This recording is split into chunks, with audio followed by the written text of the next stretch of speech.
I remember it like yesterday. It was a horrible night. I kept thinking about my family, how I would explain coming home empty-handed again. My name is Simon Peter. You probably know me better as Peter, but I started out life as a Simon. I was a fisherman. It was all I was good at, and I wasn't even very good at that. It was a living, not a great one. I had to give away half my catch just to have the privilege of fishing in those waters, my tax to Rome. And then that night, on top of it all, I caught nothing. When it was time to go home, I couldn't pull in the boat fast enough. I just want to be done with this awful night. So there we are, me, James, John, their old man Zebedee. We all sit there looking grim, cleaning, mending our nets. We already wiped down the boats. When there's this commotion to the left of me, I turn, and there's this teacher, Jesus, walking down the beach toward me, and a crowd trailing behind. Now, I knew Jesus. Boy, did I know Jesus. About a month before this all went down, my mother-in-law was really sick. I get that a lot of people aren't too fond of their mother-in-law, but I happen to like mine. And there's this knock on the door.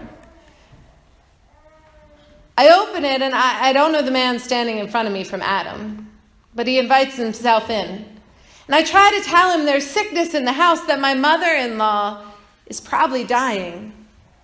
But he marches right up to her anyway. He stands there for a moment over her bed and tells her sickness to get out, like it was a stray dog or something.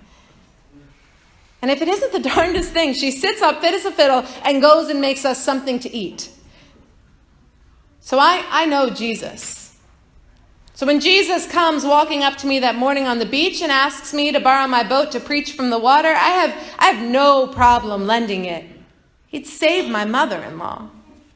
He goes out into the middle of the lake, and I sit there listening as I fix my nets. You should hear this man preach. He says things like no one I've ever heard before. He's real easy to understand, but it's hard to imagine what he says, if that makes any sense. He tells stories about heaven and God and forgiveness. He makes you want to believe in something better. Around the time I finish with my nets and I'm collecting my things to head home, Jesus comes back in. And he comes up with this really strange idea. Let's go fishing out into the deep water, he says. I've got a hunch there's a catch out there. A hunch. Yeah, I'm an experienced fisherman, and I know because he told me that he's a carpenter by trade, which is weird since he's teaching and preaching. Carpenters just don't do that kind of thing. Carpenters stick to wood, just like fishermen stick to fish. But Jesus, like I said, he's different. He has a hunch. So I try to be polite when I let him down easy. You know, Master, we've been out the whole night and caught nothing. I mean, this guy doesn't even realize that no one goes deep-sea fishing in broad daylight around here. But Jesus insists. I look at my clean nets, I look at Jesus, and honestly, I pick up my nets to go home. And I stop to look at him one more time, and he's just standing there. And you know, he doesn't look all that different from me. He has calluses on his hands and dirt in his fingernails. His beard could use a trim just like mine. He's even a little shorter than me, but he does have all his teeth, something I can't boast. He doesn't look all that impressive. He looks kind of ordinary until you catch his eye. And then this ordinary, everyday man, he becomes everything. He's remarkable, as if he's lit from the inside out, as if he knows something that would change the whole game, something revolutionary, extraordinary, something I want to know. I look in his eyes, and I guess you know what happened. I go back out into the water with my clean nets in broad daylight and throw the nets over the side of the boat, feeling like an idiot the entire time. You'd think after the little miracle with my mother-in-law, I wouldn't be surprised, but honestly, I didn't think it was going to work. I already tried it on my own. This was my job. It's what I know, or so I thought. But at that moment, the boat lists to the side, and as we pull in the nets, the fish are glistening in the sunlight. Soon the boat is teeming with fish, flopping left and right, so many that the boat begins to sink. I call over James and John, and we fill their boats too. It was incredible. By the time we head back to shore, we have enough fish to keep us in Denari for months. And it strikes me all of a sudden that what Jesus had been saying out there in the water on my boat, it was actually true. The stuff about God providing and not worrying about tomorrow, it not only made me want to believe in something better, it makes me want to be better, and that terrifies me. I know what I have done. When I cheated my partners, when I lied to my family, the terrible thoughts, the lack of faith, the utter broken ordinariness of me.